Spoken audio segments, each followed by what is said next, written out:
أن يمنع توقف التعدد والتكسر على التغاير بمعنى جواز الانفكاك للقطع بأن مراتب الأعداد من الواحد والاثنين والثلاثة إلى غير ذلك متعددة متكسرة.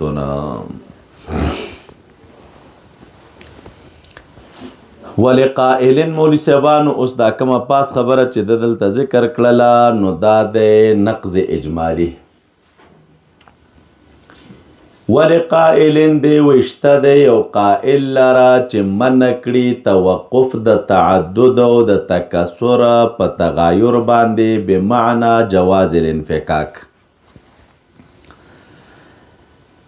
ماده د نقض دا د مولی صاحبانو دا ځان سره زده کوي. حکما وی مراتب د عدد د واحد نه تر غیر نهایته پورې یعنی تر ډیرو پورې دا متعدد او متکسر دي. مراتب د عدد د چانه د واحد نه تر غیر نهایته پورې دا متعدد او متکسر دي. دا ټول جدا جدا مرتبه دي یو نه ده. ځکه اثنین مولی صاحبانو چې دی دا مرتبه ده په عدد کې د ما فوق الواحد او د ما تحت ثلاثه نه همداسې د نورو اعدادو هم راواخله. او دې کې ګوره تغایر بمعنی جواز الانفکاک نشته دی. دا کومه خبره چې تا د جواز الانفکاک والا وکړله دا مراتب کثیر دي خو ته پکې تغایر په معنا د چا سره د جواز الانفکاک سره نشته. ځکه هر مرتبه د مراتبو د عدد نه چې مرتبه تحتانی ده دا جز ده د فوقانی نه. نو که دا یو مرتبه مونږ بلې نه منفکه کو نو هغه عدد نه پاتې کیږي. هغه عدد لکه مثلا په ستو کې 2 ځله 3 دي که نه پراته دي. نو چې د دغې ستو نه مولی صاحبانو 3 منفک کو نو دا سته پاتې کیږي. څه پاتې شو؟ ثلاثه. څه پاتې شول؟ ثلاثه پاتې شول. همداسې نور هم نو دې کې تغایر بمعنی جواز الانفکاک نشته. نو تاسې چې وایي چې تعدد او تکسر دا موقوفه دی په تغایر باندې بمعنی جواز الانفکاک نو دا خبره مو درسته نه ده. دا خبره مو درسته. نو مدار مولی صاحبانو د جواب په دیو چې هغه تعدد باطل دی چې هغه د قدماو متغیره و عن ذات وي او تغایر موقوف په جواز الانفکاک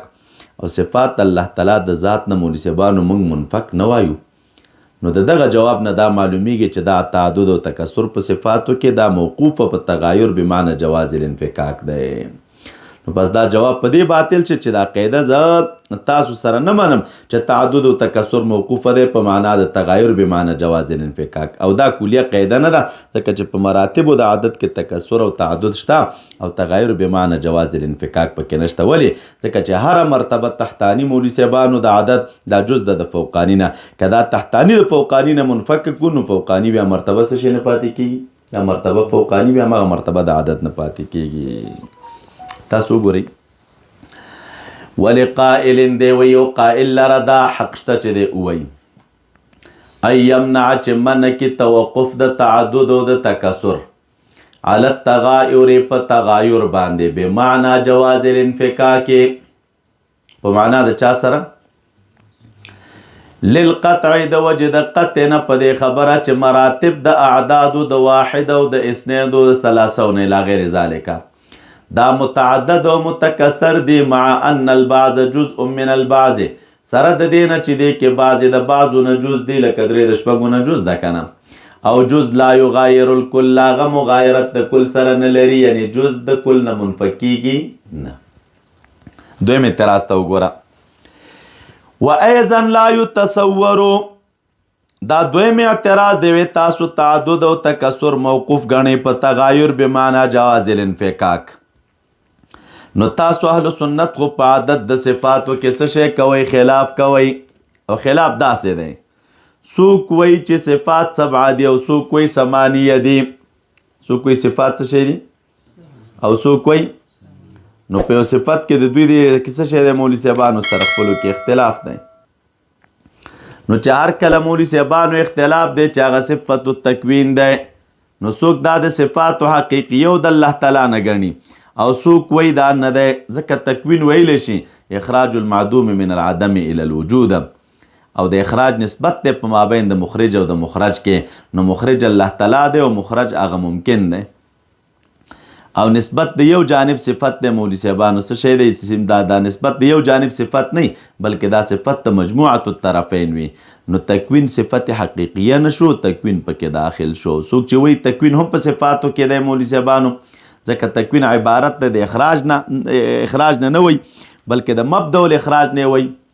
نو ستاسو په نسبت باندې مولوی صاحبانو په تعدد د صفاتو کې نزاع ده څوک یې اوه شماري او څوک اته او چې دا تعدد او تکسر موقوفه شه په تغایر بمعنی جواز الانفکاک نو په صفاتو کې خو تاسو انفکاک ناروا وای نو بیا خو صفات ستاسو په نسبت متعدد نشو ستاسو نظام مولوی صاحبانو تعدد د صفاتو کې شته نو بیا دا نظام نه صحیح کیږي ولې ځکه تاسو تعدد او تکسر موقوف وای په تغایر باندې بمعنی جواز الانفکاک او تاسو انفکاک د صفاتو د ذات الله تعالی نه هم ناروا وای او یو صفت د بل صفت نه هم ناروا وای دا ځکه ناروا وای که د الله تعالی ذات وي او صفات ورنه منفک شي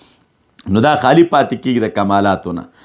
او صفات و کمالات دی او دا یو صفت د بل نه هم منفک نه وای ځکه که چېرته خدای تعالی کې صفت العلم راشي او صفت الحیات ورنه منفک شي نو دا هم ناروا ده نو دلته خو چې انفکاک رانغی نو تکسر رانغی ځکه تکسر به معنی تغیر الانفکاکو نو دا بیا ټول یو صفت شو اته صفات نشوله نو معلومه شو چې دا صحیح جواب نه دی چې دا کوم جواب مخکې تاسو وکړه لکه پرون چې مو ویلو تاسو بیا ورته ګورئ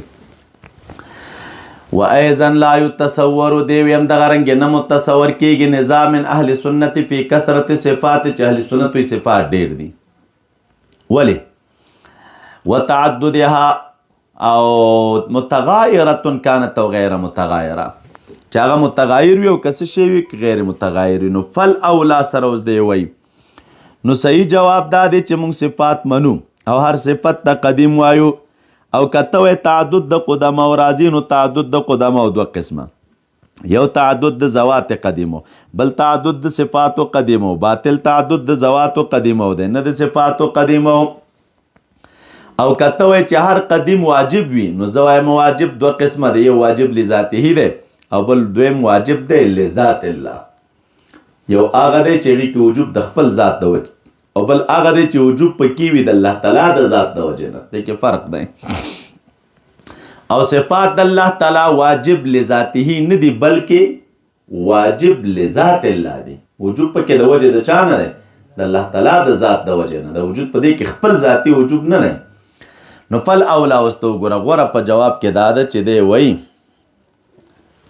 ان يقال چې المستحيل تعدد ذوات قديمه لا صفات لا ذات وصفات او بل نو تعدد د ذوات قدیمه دی مولوی صاحبانو د ذات او د صفاتو نه دی ذات هم قدیم او صفات د قدیم دي که بدیت نشته او کته وی چې هر صفت واجب نو دی وی کنه واجب دی الله یشتری علی القول بكون صفات واجبه الوجود لذاتها بل يقال هي واجبه خو ګوره څه شی دی لا لغیرها بل لما ليس عینها ولا غیرها اعني ذات الله تعالی نو که څوک کوی چې هلکه ښه نو وشوه نو دا صفاتو ته چې موږ څه شی وایو واجب وایو نو دا د وجې د چا نه وجوب لذاته نه وایو بلکې وجوب لذات الله وایو د الله تعالی د ذات د وجې نه څه شی دی دا واجب دی چې یعنی ذات الله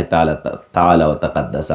ويكون هذا مراد من قال واجب الوجود لذاته هو الله تعالی وصفاته صفات معنی انها واجبه لذات الواجب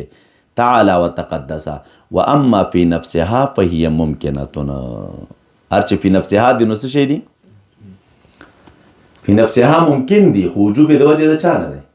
د غیر چا د رب العالمین ذات دی اوس که څوک دي کوي چې دا في نفسها ممکن شنو بیا قدیم څنګه شو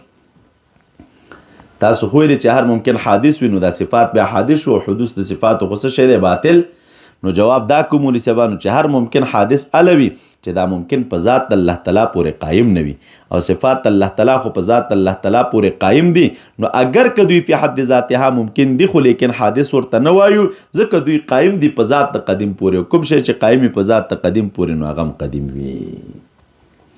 ورسېدې په دې باندې ولا استحاله فی قدم الممکن دی وی اعتراض جواب نه استحاله نشته دی په قدم د ممکن کې صفات ته ممکن نفسي ممکن وي او بیا ورته قدیم وي دا محاله نه ده ولی اذا كان قائما بذات القدیم واجبا به چې کله دا قائمي تر ذات قدیمه پورې واجب وي به او غیر منفصل وي عنه ددنه نو فلیس کل قدیم الهنا نو هر قدیم څه شی دی الها نه دی ولې حتی یلزم چې لازم چې د تعدد د قدماو وجود د الهو وجود د چا اوس عذر پیش کوي پلاکی ينبغي سره چې صفاتو باندې د قدیم اطلاق مکه ځکه بیا خو هم قول بتعدد القدما راغی نو داسې وایي چې الله تعالی قدیم دی بذاته او موصوف دی بصفاته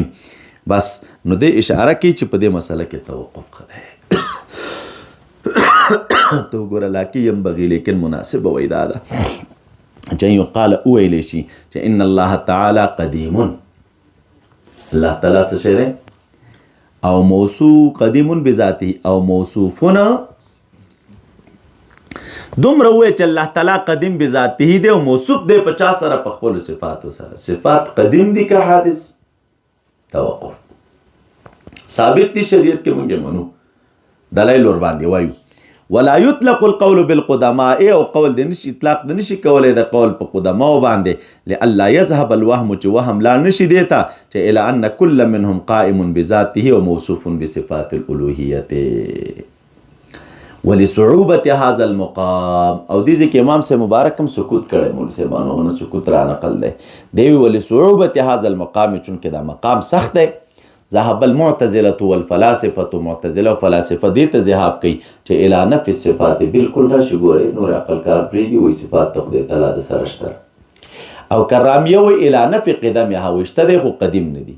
او شاعر ذهاب کوي الى نفي غیریتها وعینیتها وي دا صفات نه عین دي او نس شي دي غیر عین څنګه نه دي او غیر څنګه نه دي نو خبره مو عین ځکه نه دي چې مفهوم د چا نه دی د ذات نه دی او غیر ولی نه دی وي ځکه انفکاک کې تیر نه کی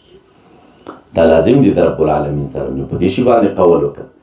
او بهتره دا دی چې په دې مسله کې څه شی وکړي توقف وکړي صفات رب العالمین لپاره ثابت دي قدیم دي که حادث توقف د داسې نورو ښکلو ویډیوګانو لپاره زموږ د الجامع دارالاحناف کابل یوټیوب چینل سبسکرایب کړئ